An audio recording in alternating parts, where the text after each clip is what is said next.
में पहुंचने पर सभी छात्र छात्राओं की ओर से बहुत खुशी और उत्साह के साथ आपका अभिनंदन व स्वागत करती हूं। सर, मैं पिछले 3 वर्षों से HSSC की सरकारी नौकरियों की तैयारी कर रही हूं।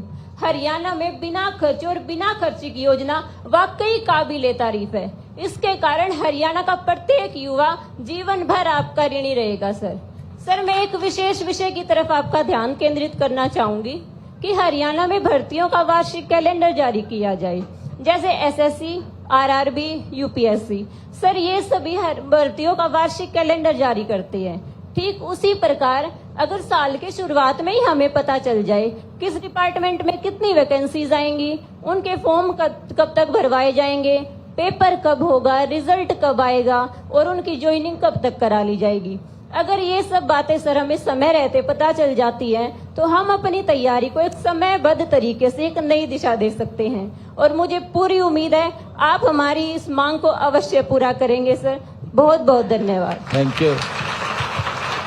थैंक यू रुचि। आप सबको मैं बधाई देता हूं। आपने बहुत अच्छा क्वेश्चन किया है कैलेंडर के बारे में, क्योंकि अलग अलग जो वैकेंसीज आती हैं उन वैकेंसियों के कैलेंडर जारी होते हैं। अभी आपने देखा होगा 2026 का HPSC का हमने कैलेंडर जारी किया है पूरे साल भर का, किस समय पे क्या भर्ती होगी, कितनी आवश्यकता है।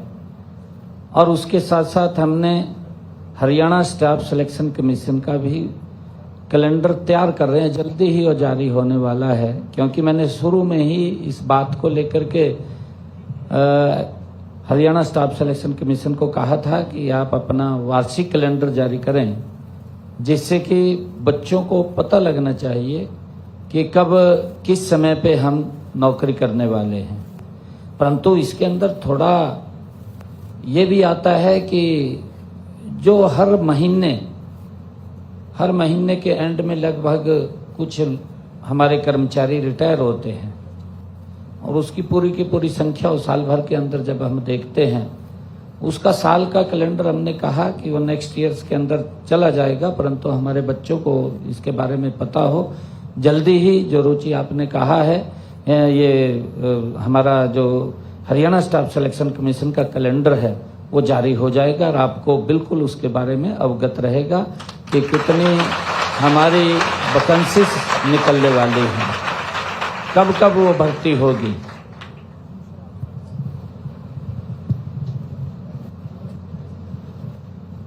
अगला प्रश्न। आदरणीय मुख्यमंत्री जी, नमस्कार। मेरा नाम नीरज है और मैं HSSC भर्ती प्रक्रिया की तैयारी कर रहा हूँ।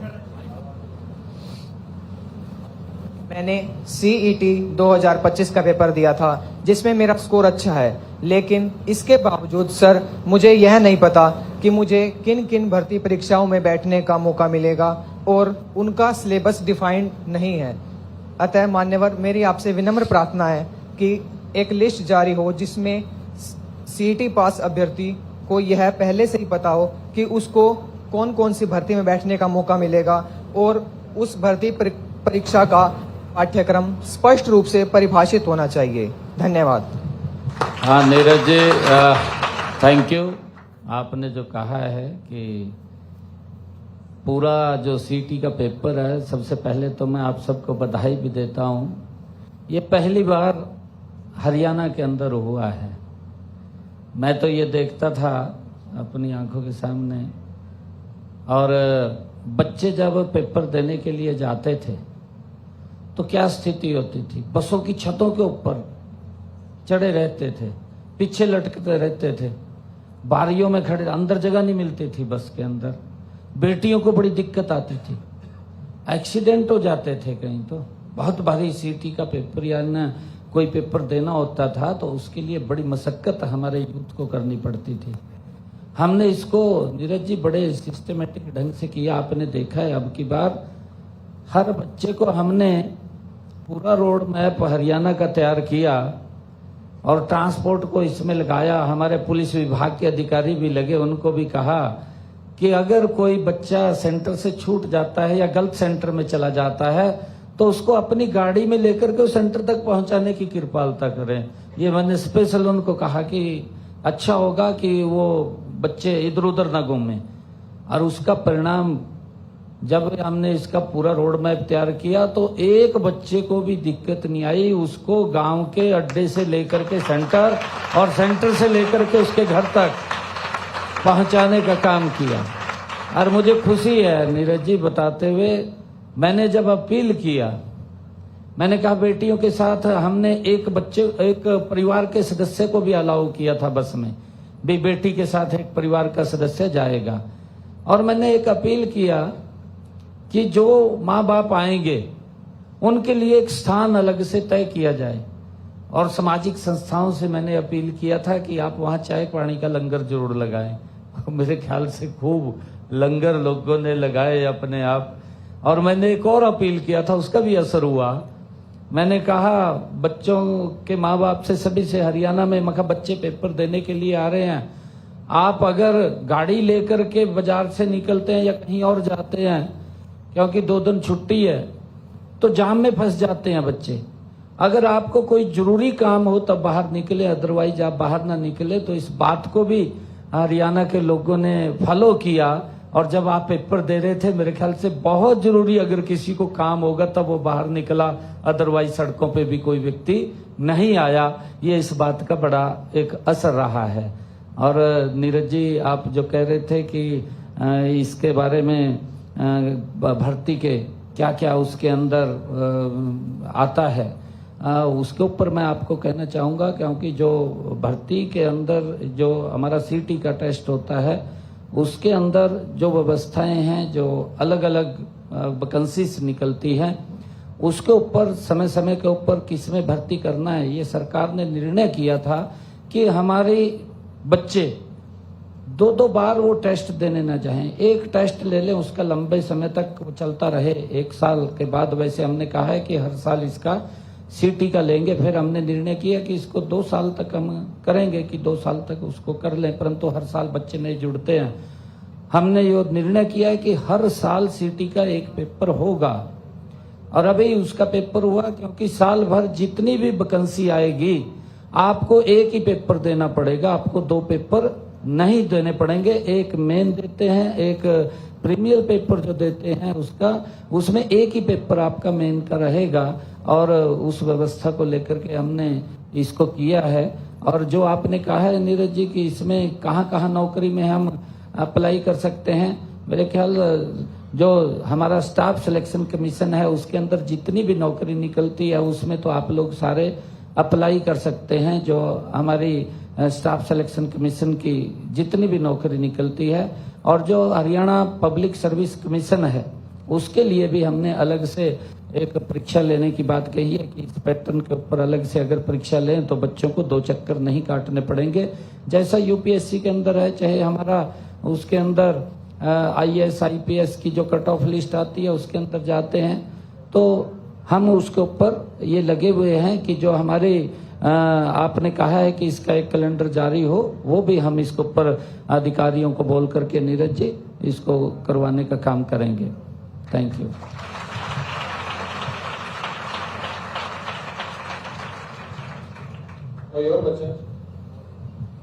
माननीय मुख्यमंत्री जी, मेरा नाम तनुज है सर। मैं गांव से रोज कोचिंग लेने के लिए शहर आता हूं। सर मेरी कोचिंग की फीस से कई गुना ज्यादा तो आने जाने का किराया लगता है। कई बार किराया ना होने के कारण मुझे घर पर रहना पड़ता है, जिससे मेरी पढ़ाई में रुकावट आती है। सर मेरी आपसे हाथ जोड़कर प्रार्थना है, जिस तरह स्कूल, कॉलेज और कंप्यूटर सेंटर के छात्रों को रियायती दरों पर बस पास मिलता है, उसी तरह यह सुविधा कोचिंग सेंटर के छात्रों को भी दी जाए, जिससे हम जैसे गरीब बच्चे शहर आकर कोचिंग ले पाए और हरियाणा सरकार के द्वारा चलाई गई बिना पर्ची की योजना के तहत अपना सपना पूरा कर पाए। धन्यवाद। Thank you. तरुण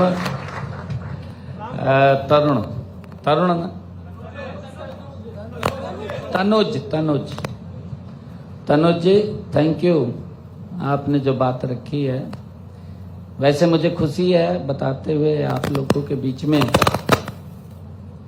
कि हरियाणा ने अपने बच्चों को पढ़ाई के लिए, बेटियों को, बच्चों को पढ़ाई के लिए जाते हैं तो उनको 150 किलोमीटर का पास बसों में अलाउ किया है।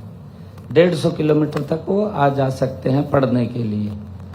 और हमारे हरियाणा की जो जोग्राफिकली स्थिति है, अगर हम देखेंगे तो जो रोड्स बने हैं अब वो एकदम बहुत नज़दीक उसका डिस्टेंस हो गया है।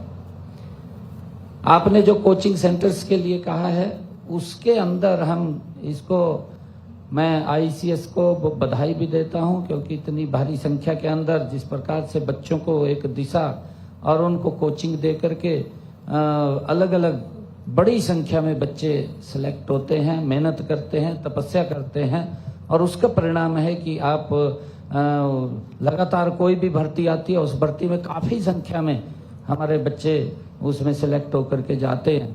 आपने जो विषय कहा है कि हमें भी इस तर्ज के ऊपर अलाउ किया जाए, तो इसके ऊपर जरूर हम विचार करेंगे। विचार करके एक बार पूछ करके जो आपकी मांग है, क्योंकि हमने जैसा सरकारी स्कूल या अन्य प्राइवेट स्कूल्स के अंदर बच्चे जाते हैं उनको पास अलाउ हमने किया है, तो यहाँ पर भी आप लोग जब कोचिंग लेने के लिए आते हैं तो आपको भी सुविधा मिले, उसको लेकर के हम जरूर बातचीत को इसको आगे बढ़ाएंगे।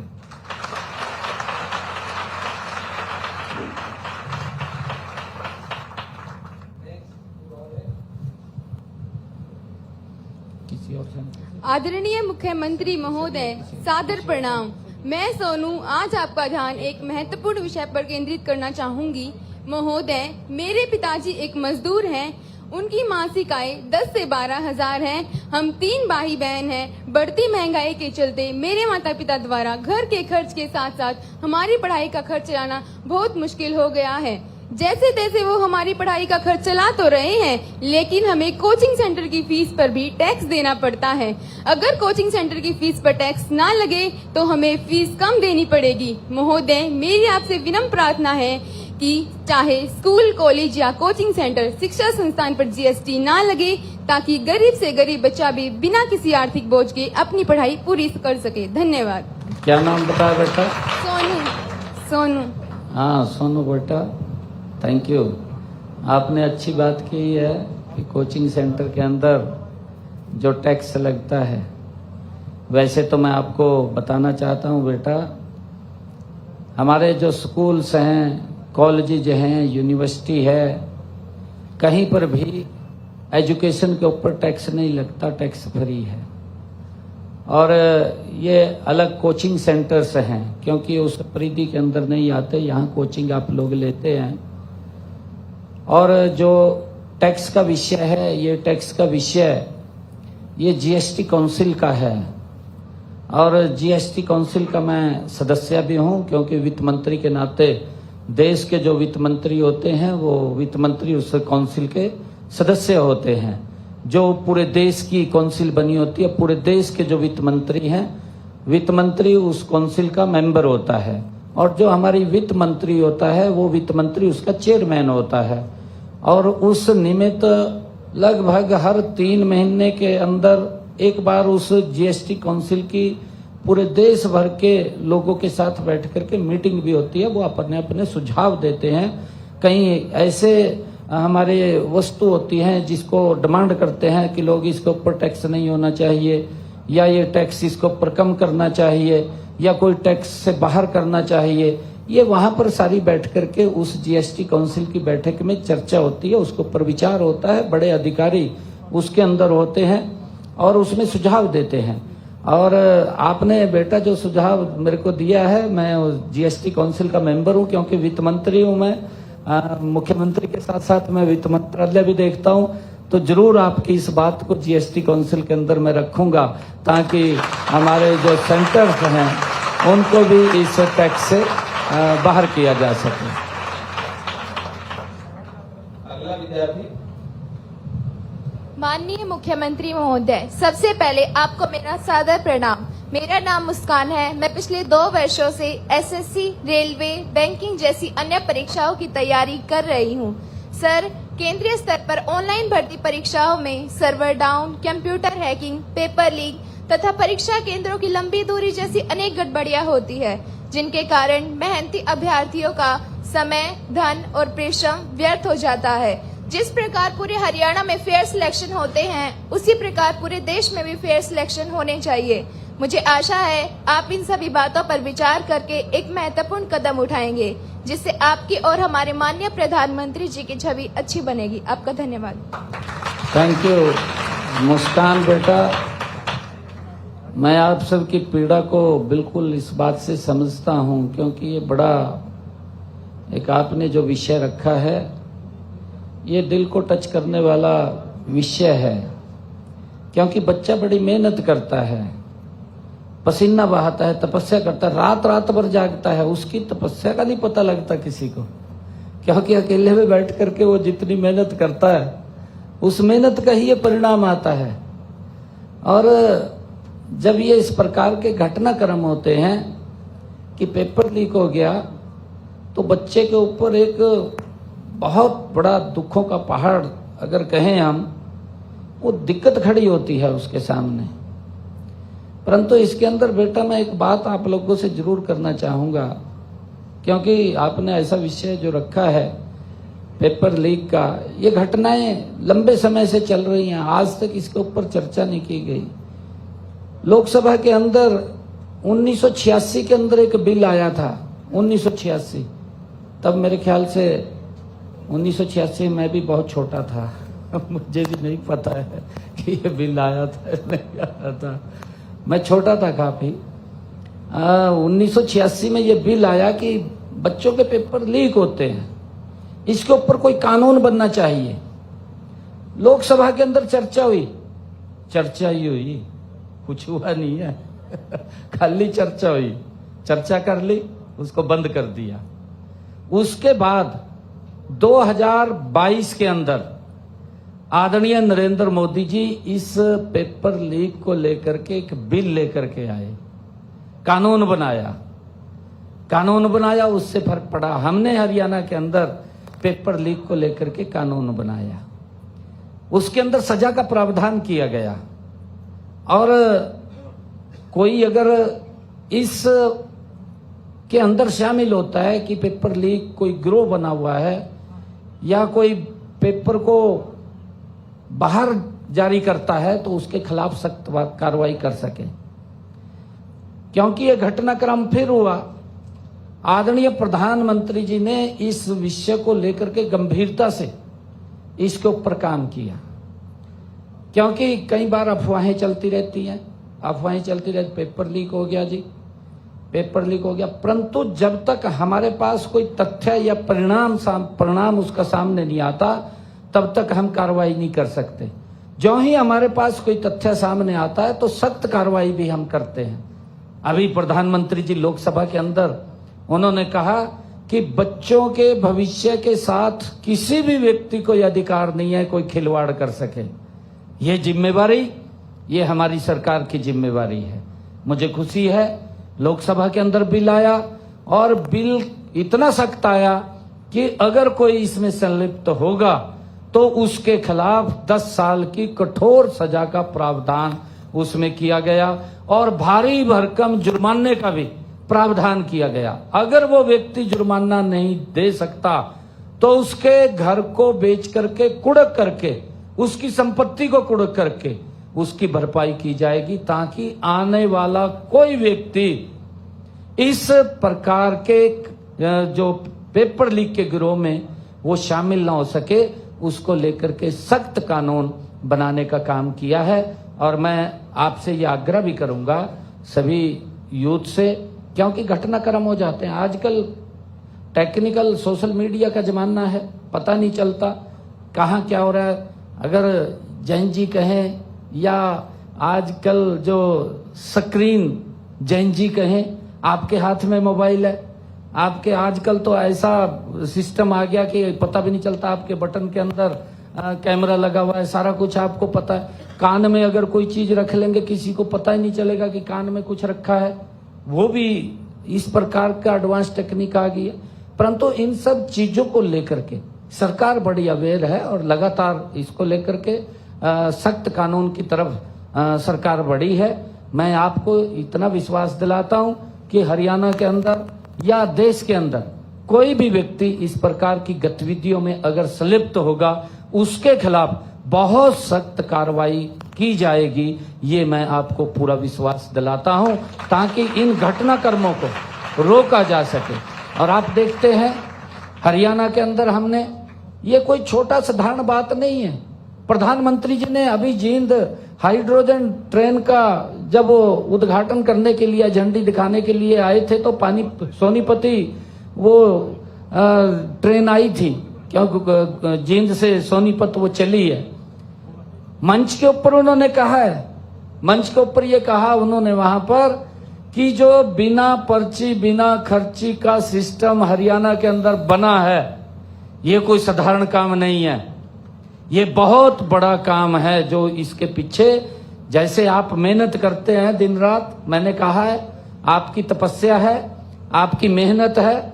आप ये भी नहीं देखते कि कितनी देर सोना है, कितनी देर जागना है, और आप लगातार मेहनत करते रहते हैं। जब भी आप मुकाम को हासिल करते हैं तो उसके पीछे हमें भी इतनी ही ताकत से काम करना पड़ता है, क्योंकि इसके पीछे बहुत सारे ऐसे, हमारे परमिल जी ने जिक्र किया था एक शब्द का, भर्ती रोको गैंग, इन्होंने उसका जिक्र किया था। हम कोई भी भर्ती निकालते हैं, जो ही एडवर्टाइजमेंट होगी वो सबसे पहले कोर्ट में चली जाएगी, तो हमारे लिए बड़ी मुश्किल है। जब तक कोर्ट उसको फाइनल नहीं करेगा वो लटकती रहती है, 6 महीने लटकेगी, साल लटकेगी। जब वो आएगी तब जाकर के हम उसके ऊपर आगे उसकी प्रक्रिया चालू करेंगे। ये बड़ी हमारे सामने दिक्कत है, क्योंकि कोर्ट जब चली जाती है कोर्ट के अंदर, तो हमें फिर थोड़ा धैर्य रखना पड़ता है। तो आपको मैं इस बात के लिए जरूर आश्वस्त करता हूं कि सरकार आपके हित में, आदरणीय मोदी जी लगातार काम कर रहे हैं, और आगे भी आप लोगों को, अपने यूथ को, उनके साथ कोई खिलवाड़ न कर सके। ऐसा कोई भी व्यक्ति अगर संलिप्त कहीं पाया गया, उसके खिलाफ सख्त कार्रवाई और सख्त कानून बनाया है। और मुझे विश्वास है कि जब ये कानून बना है, अब कोई ऐसा दुस्साहस नहीं करेगा कि मैं मट्टी में मिलूं, तो ऐसा नहीं करेगा। तो वो सोचेगा कि हमारे बच्चों के भविष्य का सवाल है। देखिए, आप लोग मेहनत कर रहे हैं, और मेहनत करके आप लोग आगे बढ़ते हैं। और एक समय था जब मेहनत धरी की धराई रह जाती थी, कोई पूछता भी नहीं था। मेरे को तो मिले हैं बच्चे, मैं अभी बात करूंगा आप लोगों से। Thank you Muskan, thank you.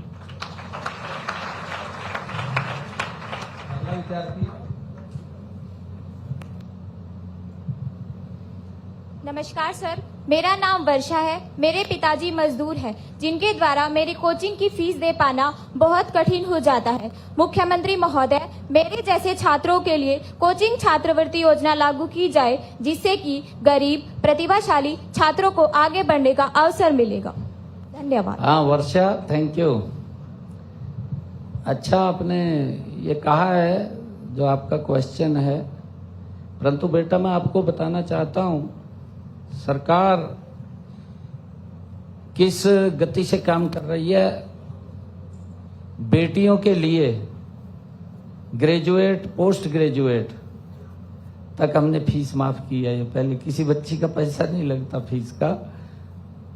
और 12वीं तक के स्कूल के अंदर, 12वीं तक के बच्चों को तो सभी को, कोई भी है वो, उनको बुक्स देना, उनको ये वर्दी देना, या उनको लेखन सामग्री प्रदान करना, ये सारा का सारा हरियाणा सरकार कर रही है।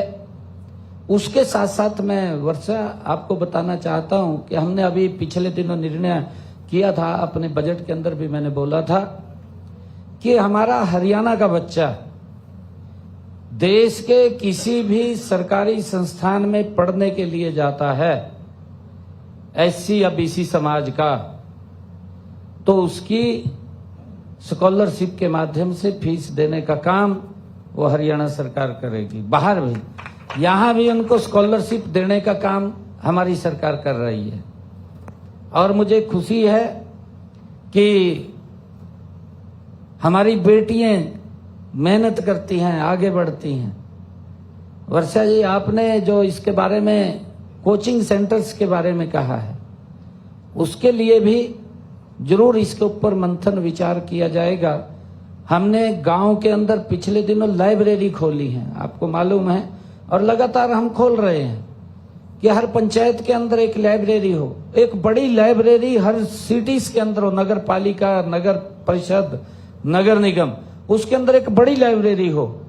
हमने स्कूल्स की लाइब्रेरी, हमने कॉलेजेस की लाइब्रेरी, उसको भी 24 घंटे ओपन रखने का निर्देश दिया है कि स्कूल के अंदर भी जाकर के बच्चे वहां पढ़ सकें, कॉलेज की लाइब्रेरी के अंदर भी जाकर के वहां बच्चे पढ़ सकें, अपने एग्जाम की तैयारी कर सकें।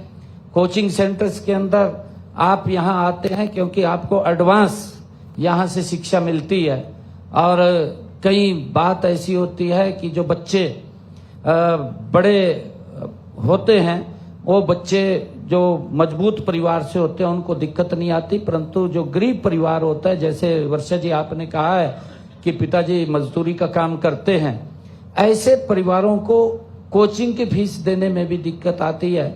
अगर वो घर पढ़ते हैं तो घर और कोचिंग सेंटर का भी तालमेल नहीं बन पाता, क्योंकि जो एजुकेशन आपको यहाँ मिलती है वो शायद वहाँ नहीं मिल पाती होगी। आपकी मजबूरी होती है कि आपको कोचिंग सेंटर में आकर के यहाँ पर अपनी तैयारी करने के लिए यहाँ आना पड़ता है, और उसके लिए जो फीस है बिल्कुल उसके ऊपर विचार किया जाएगा कि हमारे जो इस प्रकार के परिवार हैं जो कोचिंग के अंदर फीस देने में उनको दिक्कत आती है, उसके ऊपर भी वर्षा जी जरूर विचार किया जाएगा। अलग अलग योजनाओं के माध्यम से, बहुत सारी ऐसी योजनाएं हैं जिनके माध्यम से हम लगातार बच्चों को और बच्चों के माँ बाप को भी प्रोत्साहित करने का काम हमारी सरकार कर रही है। Thank you Varsha.